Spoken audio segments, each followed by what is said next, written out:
முன்னாள் அதிமுக அமைச்சர் திரு டி ஜெயக்குமார் நம்மோடு தொலைபேசி வாயிலாக இணைந்திருக்கிறார். சார் வணக்கம். வணக்கம். தமிழ் சமூகத்துக்கே ஒரு பேரிழப்பு நல்லக்கண்ணு அவர்களுடைய இறப்பு என்பது, உங்களுடைய நினைவலைகளையும் இரங்கல்களையும் பதிவு செய்யலாம் சார். வணக்கம். தமிழ் சமூகத்திற்கு மட்டுமில்ல, ஒரு இந்திய தேசத்திற்கே ஒரு மிகப்பெரிய ஒரு பேரிழப்பு. அதுவும் இந்திய கம்யூனிஸ்ட் கட்சிக்கும் ஒரு மிகப்பெரிய பேரிழப்பாகத்தான் நிச்சயமாக நம்ம கருத முடியும். ஒரு மனிதன் எவ்வளவு நாள் வாழ்கிறார் என்பது முக்கியம் இல்ல, வாழும் காலத்தில் என்ன அவர்கள் சமுதாயத்திற்கு செய்தார்கள் அதான் ரொம்ப முக்கியம்.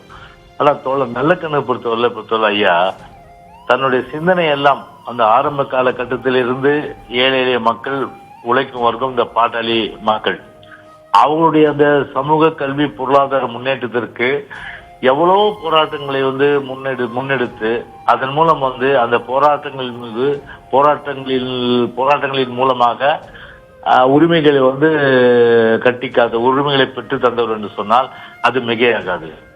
எனவே அது மட்டும் இல்லாமல் தோழர் நல்லக்கண்ண அவரிடத்துல நம்ம கற்றுக்கொள்ள வேண்டியது ரெண்டு விஷயம். ஒரு அரசியல்வாதி என்று சொன்னால் ஒரு படோடபம், ஒரு ஆடம்பரம், ஒரு பந்தா, இதெல்லாம் இருக்கின்ற நிலையில் அதையெல்லாம் தாண்டி ஒரு படோடபம், பந்தா, ஒரு ஆடம்பரம் இதெல்லாம் இல்லாம அரசியல் கட்சியில் அவர் ஒரு பல்வேறு பொறுப்புகள் கம்யூனிஸ்ட் கட்சி இயக்கத்தில் இருந்தாலும் கூட ஒரு எளிமையே தன்னுடைய வாழ்க்கையாக கொண்டு வாழ்ந்தவர் என்று சொன்னால் ஐயாவை நிச்சயமாக நான் இந்த நேரத்தில் குறிப்பிட்டாக ஒன்று.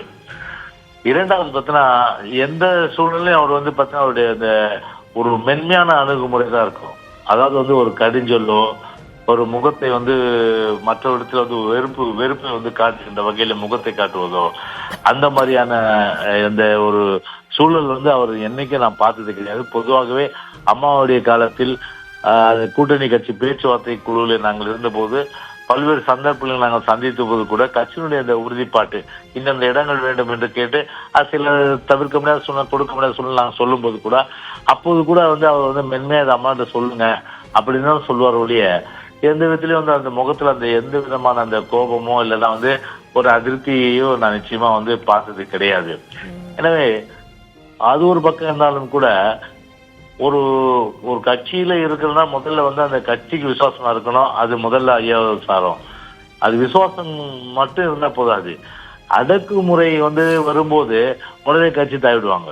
ஆனா அந்த மாதிரி இல்லாம 1948லும் சரி, எமர்ஜென்சி காலத்திலும் சரி, எவ்வளவு அடக்குமுறைகள், அதாவது தலைமறைவு வாழ்க்கையெல்லாம் வாழ்ந்து பிடிபட்ட போது கூட காவல்துறை அன்றைக்கு முழுமையாக அவரை அடித்து உதைத்து எல்லாம் சித்திரவதை செய்தும் கூட அந்த கொள்கையில உறுதிப்பாட்டோட நின்று முழுமையாக கட்சியினுடைய நலனை பாதுகாத்தவர் என்று சொன்னால் ஐயா நல்லக்கண்ணவர்கள் நிச்சயமாக நான் இந்த நேரத்திலே சொல்லியாக்க வேண்டும்.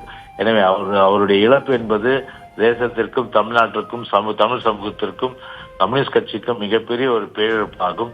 எனவே அவர் இழந்து வாழும் கம்யூனிஸ்ட் கட்சியினுடைய நம்முடைய அன்பு தோழர்கள் அனைவருக்கும், அதே குடும்பத்திற்கும் எங்களுடைய ஆழ்ந்த இரங்கல்களை தெரிவித்துக் கொள்கின்றோம்.